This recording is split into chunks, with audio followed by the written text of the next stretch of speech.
Oi, gente, como vão? Espero que todos estejam bem, muito bem. Sejam todos muito bem-vindos. Hoje nós vamos trazer aqui, mais que uma tese, a atuação do tributarista no âmbito do administrativo.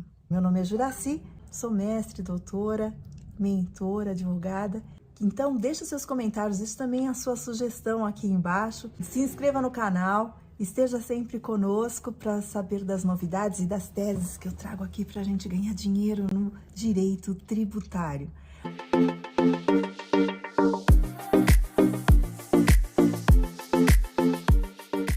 Olha só que bacana, a seguidora daqui do canal deixou esse comentário, a Eva Dias, e se você também tem alguma sugestão de tema para nós nos nossos novos vídeos, pode deixar aqui nos comentários, hein, por favor. Estamos aqui hoje para nós conversarmos sobre a atuação do tributarista no âmbito administrativo. E pasmem, para essa atuação sequer é necessária a carteira da Ordem dos Advogados do Brasil. Sim, é verdade, porque afinal nós temos que, no âmbito administrativo, o próprio contribuinte pode atuar a seu favor. No entanto, demanda de algum conhecimento a mais que o nosso empresário e até os colegas, nós todos somos contribuintes, até pessoas físicas e jurídicas, precisariam de ter um conhecimento muito mais aprofundado para fazer a sua defesa, para estar efetivamente falando a seu favor no âmbito administrativo, na administração pública, a favor no sentido de defender-se da tributação, inclusive já agora muito excessiva, da nossa administração pública. Então, vamos a isso. Olha só, vem com a gente. Que interessante. Nós sabemos que a Constituição Federal, ela dá competência aos entes da federação para tributar. E tributar, então, a União, os estados e os municípios e o Distrito Federal tem a sua atuação tributária nos órgãos da administração pública. Então, o âmbito administrativo é justamente essa seara onde, antes mesmo de nós ingressarmos no judiciário, nós podemos ter essa abertura de conversarmos sobre as injustiças que são cometidas no âmbito administrativo, fazendário. Então, todos os entes representados pelas suas respectivas secretarias da Fazenda dos entes, né? Observando que o Distrito Federal, ele mantém a competência dos estados e dos municípios, então nós vamos ter a Secretaria da Fazenda Federal, a Secretaria da Fazenda Estadual e a Secretaria da Fazenda Municipal. Vale acrescentar que esses órgãos, embora tenham endereço, domicílio e é muito acessível, em razão até da pandemia, muitas coisas passaram a serem feitas de forma virtual. Então, nós temos hoje um aparato tecnológico muito grande a favor dos contribuintes e a favor do fisco também. E essa evolução praticamente facilitou imenso a vida daquele que atua no âmbito administrativo, porque muitos dos procedimentos são feitos pelo computador. Então, nós temos, né, que na Secretaria da Fazenda Federal, nós temos como tratar e defender o nosso contribuinte de todos os impostos de competência da União.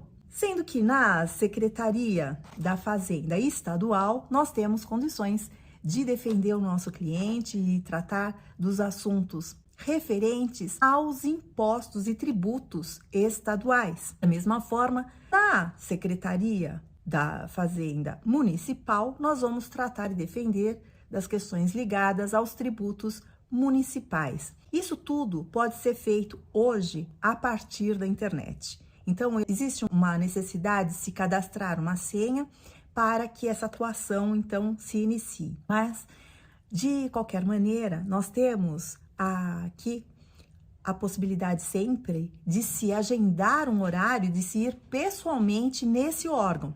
Vale a pena nós comentarmos algumas questões que, para a atuação, é imprescindível. Por exemplo, você ter a forte convicção das garantias que o nosso contribuinte tem. as garantias constitucionais e legais que o nosso contribuinte tem. Ou seja, quando nós formos voz para esse contribuinte, nós temos que, efetivamente, antes de mais, termos em mente que é nosso papel garantir junto ao órgão esses direitos do contribuinte. Aqui nós temos que toda e qualquer questão, então, deve respeitar o princípio do processo administrativo. Ou seja, é uma questão que, inclusive, consta na Constituição Federal, a atividade jurisdicional prestada em caráter atípico. Sim, porque o caráter típico é no judiciário mesmo, a tutela jurisdicional, quando você efetivamente propõe uma ação e dá início a um processo judicial. Aqui no administrativo, então, nós temos a atividade judicial prestada em caráter atípico, então, pela administração pública, por meio dos seus órgãos de contencioso administrativo tributário. Aqui nós temos a possibilidade, então, de nós submetermos todo o processo dessa atividade jurisdicional aos princípios constitucionais, que propõe, assim, um processo que deve ter, então, garantida a ampla defesa, o contraditório. E aqui em São Paulo, inclusive, nós temos o duplo grau de jurisdição. É porque se efetivamente nossa reclamação não for deferida de primeira, nós podemos, inclusive, recorrer ao órgão administrativo que poderá, então, julgar de forma coletiva essa mesma questão. No artigo 5º da Constituição, inciso 55, que diz que os litigantes em processo judicial ou administrativo e aos acusados, em geral, são assegurados o contraditório e ampla defesa, com os meios e recursos a ela inerentes. Então, nós temos aqui garantizado constitucionalmente esse direito. E é muito importante que nós façamos valer esse direito para o contribuinte. É nosso dever. Então, as garantias do jurisdicionado, no âmbito dos processos administrativos, são incluídos de forma muito séria, sendo que o processo administrativo tributário, ele tem, numa primeira instância, isso eu estou me referindo a cada ente político, a cada ente da federação. Eles exercem, então, o autocontrole da legalidade da atividade impositiva. E não é difícil a gente concluir que essa litigiosidade, nós temos que obedecer regras que regem esse contencioso administrativo fiscal. Vejamos, então, como se constituem típicas essas normas de desempenho da competência administrativa tributária. São normas reguladoras de modo de aplicação do direito material tributário, quando realizadas sob o pretexto de conflituosidade. Nós temos a determinação constitucional também do artigo 5º, no inciso 54 e inciso 35, que nós vamos comentar daqui a pouco, que devem ser observadas com relação a esse esquema dialético do contraditório, que é característico mesmo do processo judicial. E cada vez mais é possível, então, se trabalhar remotamente. Sim, existe na informática a possibilidade, inclusive, de se protocolar a reclamação que nós vamos fazer em defesa do nosso contribuinte. A pandemia, ela foi horrível, muita gente morreu. Em razão disso, muitos empresários também tiveram muitas dificuldades tributárias, imaginem. E por isso, a União trouxe uma novidade que já estava garantida no CTN desde 66, na Constituição desde 88, mas que até então nunca tinha sido levado adiante, que seria a transação tributária, que também é feita no âmbito administrativo. E pasmem, gente, a Lei 13.988, agora de 2020, que permitiu a todos os contribuintes transacionarem com a União, ela arrecadou mais de 81 bilhões de reais.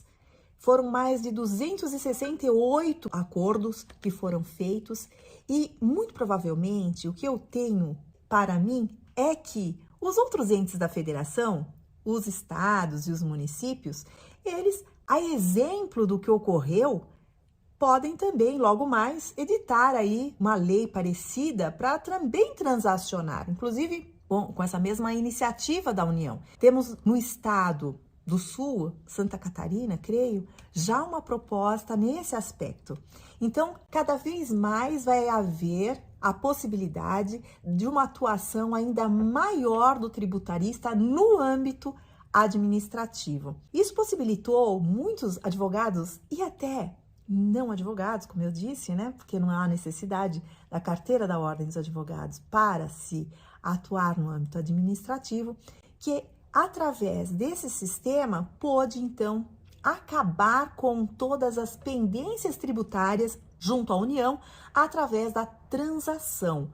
Isso foi uma inovação, um tabu que foi quebrado, né? Porque tanto tempo e só agora que nós sempre tivemos o parcelamento, tivemos uma série de formas de ajudar o contribuinte a honrar com as suas obrigações tributárias, mas agora pela primeira vez a grande diferença foi essa transação, né? Que o parcelamento ele vai levar em conta o montante integral e a diferença que eu acho até mais vantajosa é que a transação ela pode inclusive diminuir esse valor para efetivação do acordo. Com relação à fundamentação das teses, né, porque tudo isso tem que ser arguido na própria reclamação, quando nós vamos fazer a defesa do contribuinte, com as mesmas normas que nós fazemos no judiciário. Nós vamos pegar as mesmas teses, que inclusive tem várias aqui no canal que nós já trouxemos, e nós vamos